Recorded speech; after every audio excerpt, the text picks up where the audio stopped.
Les vents tournent vite dans la crise ukrainienne, très vite. Ce matin, on annonçait un sommet Poutine-Biden. Il avait été proposé par Emmanuel Macron. Eh bien, changement côté russe. Quelques heures plus tard, le Kremlin a jugé, il y a 2 heures à peu près, le Kremlin a jugé prématuré l'idée de ce sommet. On part tout d'abord en Russie, retrouver notre correspondant Alain Barluet. Alain, quand le Kremlin dit que c'est prématuré, c'est un refus? Écoutez, effectivement, on peut voir la volonté du Kremlin à jouer au maître des horloges, à mettre la pression tant sur le plan diplomatique que sur le terrain.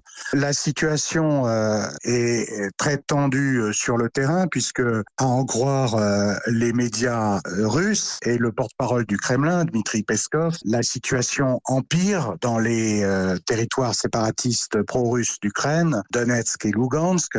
On parle de saboteurs ukrainiens, de bombardements venant des lignes ukrainiennes. Et donc, côté russe, on maintient cette pression à la fois sur la situation militaire et à la fois sur la diplo pour obtenir des satisfactions sur les exigences des Russes qui sont à la fois donc le non-élargissement de l'OTAN et le départ des installations militaires de l'Alliance de la périphérie de la Russie.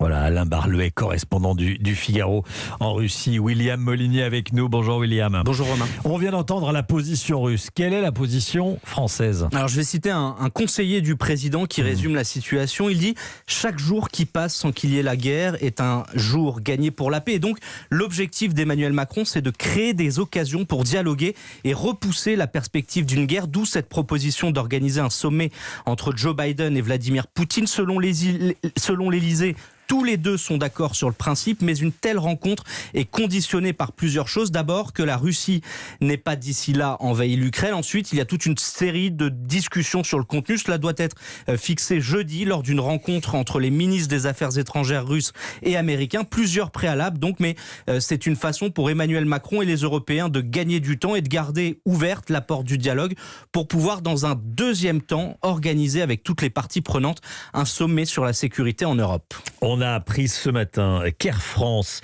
pour des raisons de sécurité, annulait ses vols prévus demain entre Paris et Kiev. Quelle est la situation militaire sur place, William, et notamment à la frontière entre la Russie et l'Ukraine? Alors les Occidentaux estiment qu'il y a donc le long de la frontière ukrainienne 150 000 soldats russes, 190 000 en comptant les séparatistes. 50% des troupes du Kremlin seraient en position d'attaque selon le renseignement américain.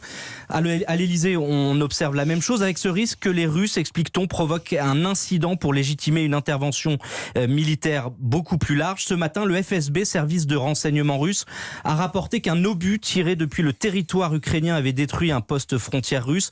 Information immédiatement démentie par les forces armées ukrainiennes. Les tensions sont toujours en cours aujourd'hui, même si, souligne une source diplomatique française, les dernières heures ont été plutôt calmes après un week-end très agité sur la ligne de front, situation qui reste donc tout de même très fragile à cette heure. William Molinier. Merci William pour ces informations.